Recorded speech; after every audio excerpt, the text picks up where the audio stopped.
Hi viewers, welcome to my channel Rakul stories. நம்ம இன்றைக்கி இந்த வீடியோவில் எந்த படத்தை பற்றின ரிவ்யூ பார்க்க போகிறோம் அப்படின்னா, நம்ம விஜய் ஆண்டனி, சுவாசிகா அப்படின்னு சொல்லிட்டு பல பேர் நடித்து வெளிவந்திருக்கிற படம் தான் நூறு சாமி.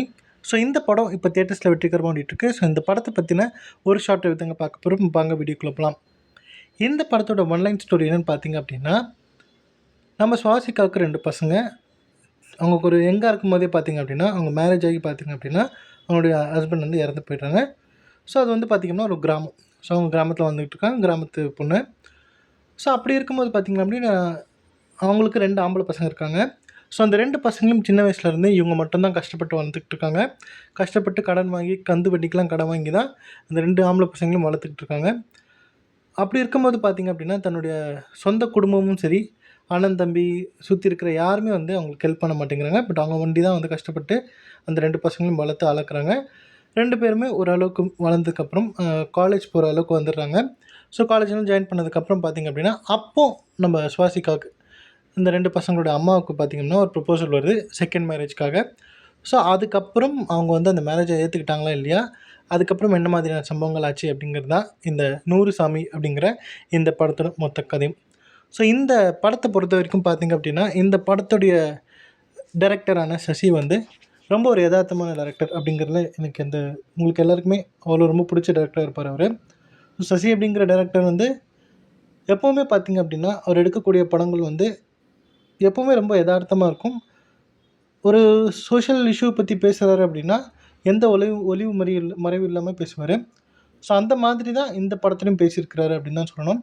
2019 கள்ளக்குறிச்சி பக்கத்தில் இருக்கக்கூடிய கிராமத்தில் நடந்த ஒரு நிஜமான சம்பவத்தை பேஸ் பண்ணி தான் இந்த படத்தை எடுத்திருக்காரு அவர். ஸோ முழுக்க என்ன இருக்கோ அதை அப்படியே காமிச்சிருக்காரு அப்படின்னு தான் சொல்லணும். கிராமங்கள் அப்படின்னா சிட்டியில் இருக்கக்கூடிய எல்லாருக்குமே என்ன ஒரு ஐடியாவாக இருக்கும், என்ன ஒரு தாட்டாக இருக்கும் அப்படின்னா ரொம்ப வந்து பசுமையாக இருக்கக்கூடிய ஒரு விஷயம். ஸோ கிராமத்தில் இருக்க எல்லாருமே வந்து ரொம்ப வெள்ளந்தியாக இருப்பாங்க, ரொம்ப கள்ளங்கபடம் இல்லாமல் இருப்பாங்க, ரொம்ப நல்ல மனுஷங்களாக இருப்பாங்க அப்படின்னு சொல்லிட்டு அந்த அட்மாஸ்பியரே அப்படி இருக்கும். எல்லாருமே வந்து ஒருத்தருக்கு ஒருத்தர் உதவி செஞ்சுப்பாங்க அப்படிங்கிற மாதிரியான ஒரு மைண்ட் செட் இருக்கும். எல்லாருக்குமே ஒரு விஷன் இருக்கும். பட் இருந்தாலும் அப்படியும் இருக்குது, இப்படியும் இருக்கக்கூடிய கிராமங்கள் இருக்குது. ஸோ ரொம்ப கொடூரமாக இருக்கக்கூடிய கிராமங்களும் இருக்குது. ரொம்ப வந்து ஒரு பேக்வேர்டாக யோசிக்கக்கூடிய கிராமங்கள் இருக்குது. அதாவது ஒரு பொண்ணுக்கு வந்து கல்யாணம் ஆகிடுச்சு, 2 பசங்க பிறந்துட்டாங்க அப்படின்னா ஸோ அவங்களுக்கு ஒரு ஸ்டேஜ்க்கு அப்புறம் பார்த்திங்க அப்படின்னா அவங்களுக்கு ஒரு துணை வேணும். அவங்களுக்கு ஒரு ரீமேரேஜ் ஒரு செகண்ட் மேரேஜ் பண்ணிக்கணும் அப்படின்னா இந்த சொசைட்டி அந்த கிராமத்தில் இருக்கக்கூடிய மக்கள் எப்படி பார்க்குறாங்க, அந்த பொண்ணை சுற்றி இருக்கக்கூடிய ஆள்லாம் எப்படி பார்க்குறாங்க அப்படிங்கிறத வந்து இந்த படத்தில் வந்து ரொம்ப வந்து ஒரு தத்ரூபமாக காமிச்சிருக்காரு அப்படின்னு தான் சொல்லணும். அவ்வளோ சூப்பராக இருக்குது பார்க்குறதுக்கு படம்.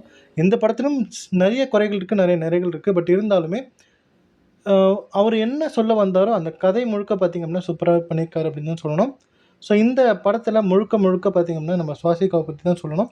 விஜய் ஆண்டனி நடிச்சிருக்காரு, அவர் தான் ப்ரொடியூஸ் பண்ணியிருக்காரு. இருந்தாலுமே முழுக்க இந்த கதை அப்படிங்கிறது பார்த்திங்கன்னா நம்ம சுவாசிகா அந்த கேரக்டரை சுற்றி தான் நகருது. ஸோ சூப்பராக பண்ணியிருக்காங்க அப்படின்னு தான் சொல்லணும். சூப்பரை விட பெஸ்ட்டாக பண்ணியிருக்காங்க.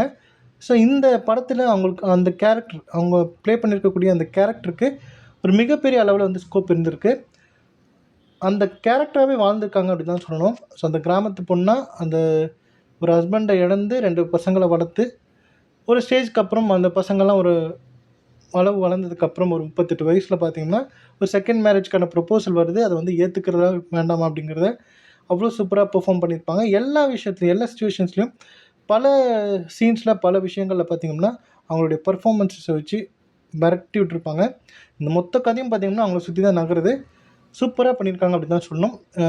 எனக்கு தெரிஞ்சு இந்த படத்துக்கு கண்டிப்பாக அவங்களுக்கு ஒரு நேஷ்னல் அவார்ட் கண்டிப்பாக கிடைக்கும் அப்படிங்கிறது என்னுடைய விருப்பம், என்னுடைய ஆசை. பட் இருந்தாலும் இந்த மாதிரியான ஒரு படம் வந்து அவங்களுடைய கரியரில் இதுக்கப்புறம் வருமா அப்படிங்கிறது பெரிய டவுட் தான்.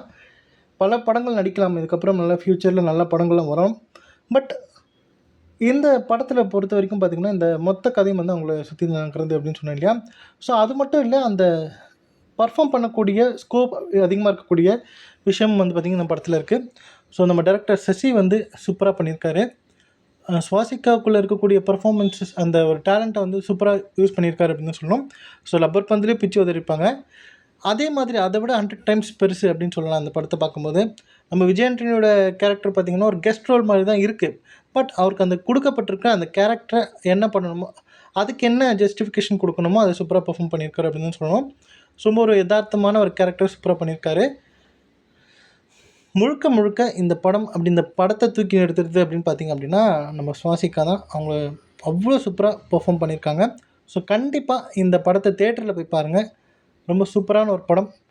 ஸோ இதுக்கப்புறம் தான் இந்த படத்தை பார்க்க போகிறேன் அப்படிங்கிறவங்களும் இந்த படத்தை நான் ஏற்கனவே பார்த்துட்டேன், நீ சொன்ன மாதிரி இருந்துச்சு அப்படின்னாலும் உங்களுடைய ஃபீட்பேக் என்ன அப்படிங்கிறத கமெண்ட் லீவ் பண்ணுங்கள். ஸோ இந்த வீடியோ பிடிச்சிருந்தால் லைக் பண்ணுங்கள், ஷேர் பண்ணுங்கள். மறக்காமல் என்னுடைய ராகுல் ஸ்டோரிஸ் அப்படிங்கிற என்னுடைய யூடியூப் சேனலை சப்ஸ்கிரைப் பண்ணிவிடுங்க. தேங்க்யூ.